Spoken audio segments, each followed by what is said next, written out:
Phil, and welcome back to another episode of Vermont's 100 Covered Bridges. Today, I'm at the Gifford Bridge, which is in Randolph. So the first thing I saw when approaching the bridge was pretty much what you can see now. It's either damage or wear and tear. Let's go and have a look. Yeah, it's hard to tell really, but presumably an oversized vehicle decided to have a go. It failed miserably.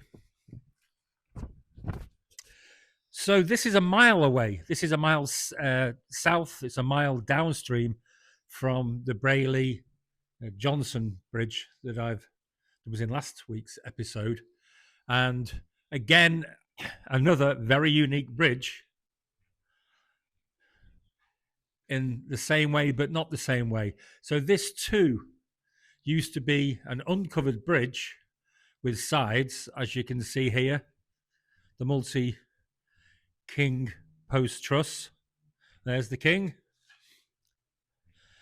But whereas the Brayley Bridge was just added on with just the wooden beams to hold them up, the 4 wooden beams, this has an additional multi-king post trusses on top.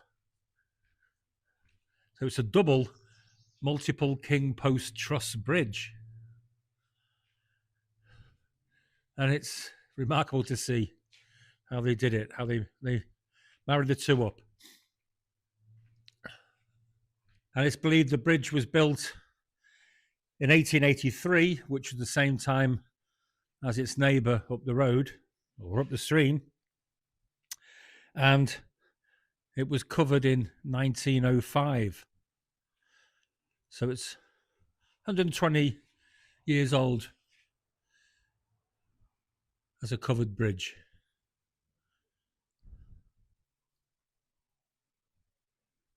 So the Gifford Bridge, like many other bridges, has had more than one name.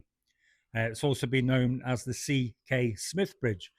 So presumably Gifford and C.K. Smith were landowners in the area at the time it was originally built. It's also been known as the Blue Bridge because it was once painted blue. And it's also been known or referred to as the Lower Bridge. And that's geographical because it's lower downstream than the Brayley and the Johnson Bridge that we went to in last week's episode. So what else do we know about this bridge? Well, sometime around 1955, steel beams were installed in the bridge to support the trusses. They were tied to smaller beams underneath the bridge. Hopefully we can see them. In 2001, repairs were carried out, during which time the abutments were capped with concrete. Again, we can definitely go and see them. And at the same time, they actually raised the height of the bridge for better clearance. Obviously, not high enough. In 2011, Wright Construction of Mount Holly, Vermont, performed a restoration on the bridge, including replacing the steel beams with slightly more aesthetic, pleasing glue laminated beams. And this is what we're looking at here. Or I'm looking at another car that's going to come through.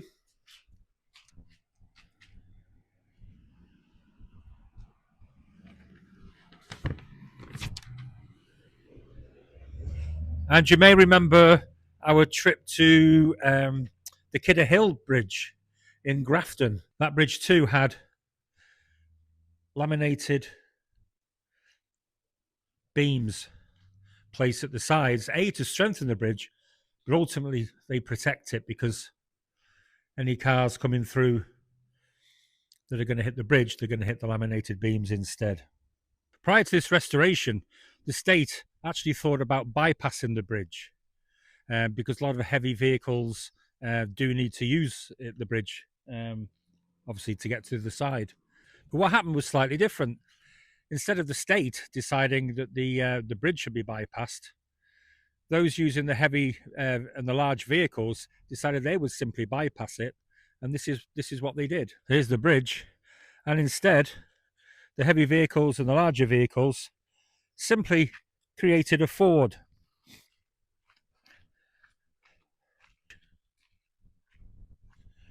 And the vehicles slowly, I'm sure, made their way to the side.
I'm going to try and make my way underneath the abutments. To say, it does go a little bit deeper, and it doesn't look fast. But here, because it's wider there, so then both sides are squeezing in here, and off it goes.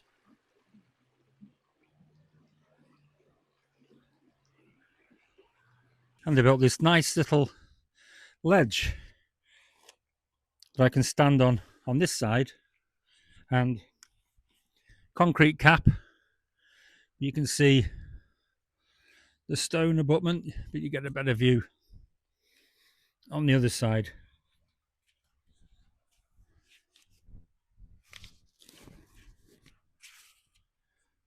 There we go. Nice and quiet under here.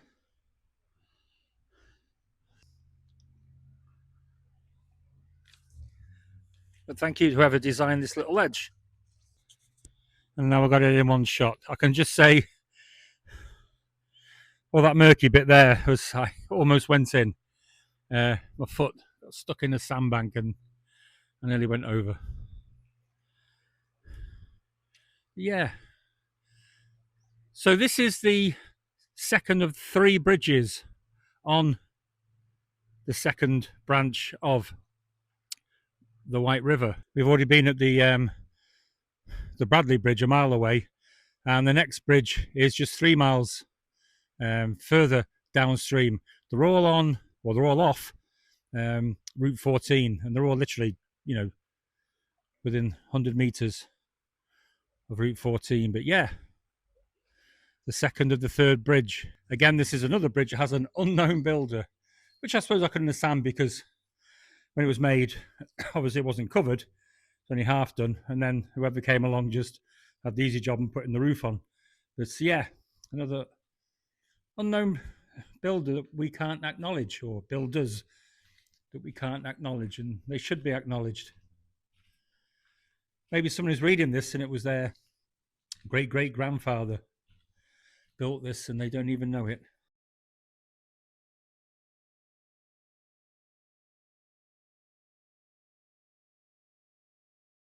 Are investigating graffiti on a covered bridge in East Randolph that has community members up in arms. Vermont State Police say the graffiti on the Gifford covered bridge was reported Sunday. It included vulgar language and images spray painted in red and blue. The graffiti has since been painted over by the town's road crew, and residents are upset anyone would do this. I think it's a shame that they're doing that, because, you know, the covered bridges are quite a tourist attraction here. You know, we have 3 in this town alone. It's a shame people have to deface property like that. That's pretty much historical, really, because it's been around for many years. State police are investigating the graffiti. They want to hear from anyone with information. I was about to set off and go, and a local neighbour came down. She was walking a dog. We had a bit of a chat, and she was telling me how the damage was caused behind, and I have to apologise to local truck drivers because it wasn't them. It was actually the town snowplows, and she said that every year the snowplows come through the bridge and cause the damage, and then they just repair it, but they don't like up the wood to make sure it doesn't get damaged. They just repair it as it was, and maybe it's a case of this year they're not even going to bother. So yeah, Randolph town, get your snowplows in order. Now, the neighbour also told me something else about the bridge, which probably not too many people know, and it's this thing called geocaching. Now, I'd never heard of geocaching. So what is geocaching? Well, and I'm going to read it. It's an outdoor recreational activity in which participants use GPS or other navigational techniques to hide and seek containers, called geocaches, of specific locations marked by coordinates all over the world. The first geocache was placed in 2000, and by 2023 there were over 3 million of these active caches all over the world. So what happens when you find your cache? I've already got this one out because she showed me where it was, and I don't particularly want to you know, reveal where it is. It's for you to find it. But anyway, here we go. So here's the cache in this bridge. I'll just take the lid off, and inside there's a little book and an even tinier pencil, and then people can write a message in the book and leave a little gift. And here's a little duck. Obviously, as you know, I've got a Jeep, and if you know, you know, it's a duck thing, and also with it being next to the water, it's quite apt as well. So I'm going to put that in there with that little note, seal it up and put it back. I'm just going to pause this episode just for a couple of minutes just to give you 2 pieces of information. The first is it's been a year now. I arrived in Vermont in July 2024, and within a couple of days I was driving down the road that's built to bypass this bridge, and it caught my eye. And a couple of days later we were driving to Townsend, and the Dummerston Bridge caught my eye. And then we actually asked somebody for directions, and either we didn't listen or they gave us the wrong ones. We ended up driving past the Scott Covered Bridge, and that was it. That began my interest, my passion, some could say obsession, with Vermont's 100 covered bridges. Anyway, in September I started filming this series, but I had no knowledge or experience or skills of producing videos. And I was at a loose end because I'd filmed 7 bridges and they were just sat there on my phone doing nothing. I then had a stroke of luck. I got in touch with the Vermont Covered Bridge Society that I'd joined, and Beth, who is now the president, contacted me a few days later and said that the Okemo Valley TV had been in touch with the Vermont Covered Bridge Society, and we're going to produce podcasts for the society, but also they were willing to train people up to use video equipment. And was I interested? Of course I was, and I spent the next 10-12 weeks once a week traveling an hour each way to Ludlow, and have Rebecca fantastically help me, teach me to produce these videos. After a while, and I got used to it, they actually suggested that I transferred and went over to Brattleboro Community TV because it's 5 minutes away from where I live, and it saved the unnecessary journey, and also they could help and support me. And that's why you'll see at the end of my videos that the videos go out on the Okemo Valley TV platforms, the YouTube and their own station, but I do edit it at Brattleboro Community TV.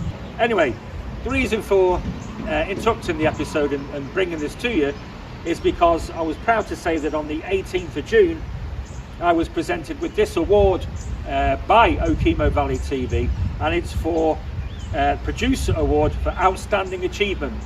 And really pleased to receive this from Patrick Cody, who's the Executive Director at Okemo Valley TV.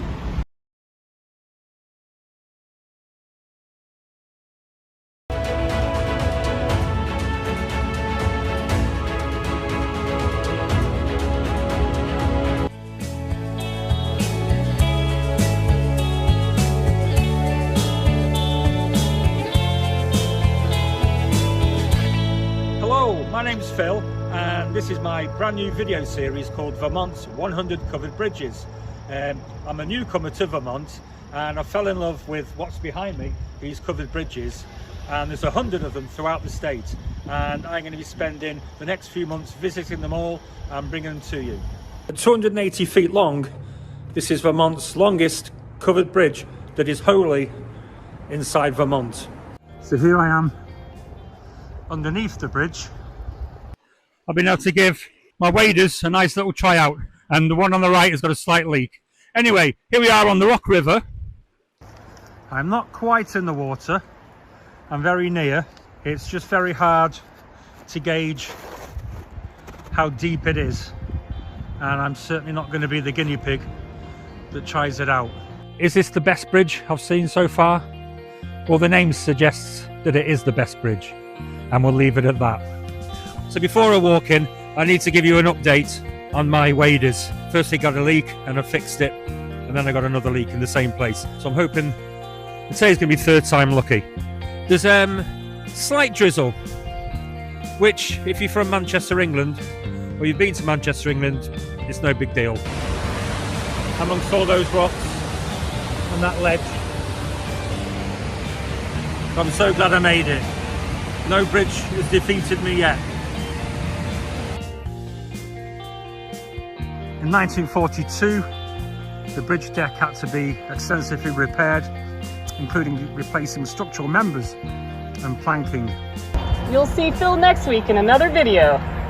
It's amazing who you meet in these bridges. So today we're at the Bartonsville Covered Bridge, which, as you can see from that sign, is only 12 years old. And the reason that this bridge, this wonderful bridge, is only 12 years old is due to another flood. I can actually show you a video that was filmed by a local person called Susan Hammond when Storm or Hurricane Irene hit New England, and in particular these parts of Vermont. It damaged a lot of covered bridges, which is what we'll find out on this journey when we go and visit all the other ones. Firstly, one of my grandchildren's watching. He says, "Grandad needs a microphone." Got the microphone, and I've also got this excellent tripod. And finally, I'd like to thank Okemo Valley TV. Now, Okemo Valley TV is a community access TV station and media centre. Now, I'll have to be honest with you, I have absolutely no idea how to produce these videos. I'd like to think I'm very good at making them and filming them, which is what I'm doing now. But after I'd got to filming about the 6th or the 7th, I was beginning to wonder, well, what do I do now? Because I haven't got a clue how to actually make these videos. And I've been down now about 5 or 6 times, and there's 6 or 7 videos in the can. In a matter of 6 weeks, I'm now producing my own videos. So a big thank you to Okemo Valley TV and Vermont Covered Bridge Society.